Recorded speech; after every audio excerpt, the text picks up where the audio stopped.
friends, I am Dr. Yusuf Chunawala. I am basically a pediatric dentist and a fresh breath specialist.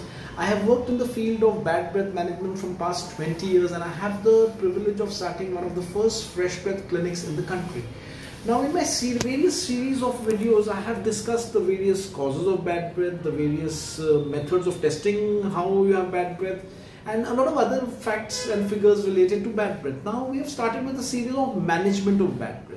So in my last video we spoke about if you have a dental problem, how will you tackle your halitosis. So for example, if you have a dental issue that needs to be tackled, because no amount of frequent brushing, mouthwashes and flosses will ever help.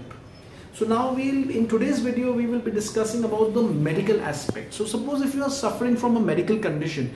Now if you are suffering from a medical condition, what happens is that there are two types in that. So it's either the medical condition that is causing the halitosis, or it is the medication that you take is causing the halitosis. Now in this situation, okay, so we will discuss very simple things. For example, if you have a cough and cold, if you have severe cough and cold, be assured that you are having halitosis. Now what happens in cough and cold? In cough and cold generally what happens, we have a running nose and there is a lot of mucus in the mouth. So we keep on doing this a lot. So in those situations what happens is that mucus which is there, it falls in the back of the tongue and it stays back.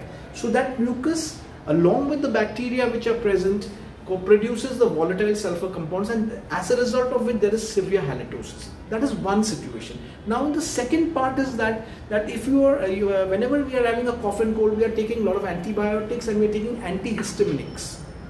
Okay, so these medications that you take cause dryness of mouth. And believe me, dryness of mouth, I'll keep on telling again and again, is one of the major causes of bad breath. So now in this situation, how will you manage? So the first thing that you need to check out is that whenever you have a cough and cold, please wear a mask. Wearing a mask is mandatory because there are two situations which are causing a lot of bad breath. Okay, so wearing a mask is very, very important as far as cough and cold is concerned. Now the other condition which we'll discuss is that suppose if you are diabetic. Now if you are a diabetic person, there is something called as ketone odor. So if you are a diabetic, again you will be having halitosis. Now in these situations what happens that you can't, and the medications also that which you take for diabetes causes a lot of halitosis. So in this situation I don't say that you stop the medications for diabetes. So what would you do? That you have to see to it that the dental health is taken care of very nicely. Okay, there should be the oral cavity has to be spick and span. Okay, then only it will be of great help. And the medications which you take for diabetics also at times causes dryness of mouth, and the medical condition itself causes dryness of mouth. So keeping the mouth moist is very, very important. Then you have other conditions like cardiac diseases and hypertension. Now in these situations also it is the medications.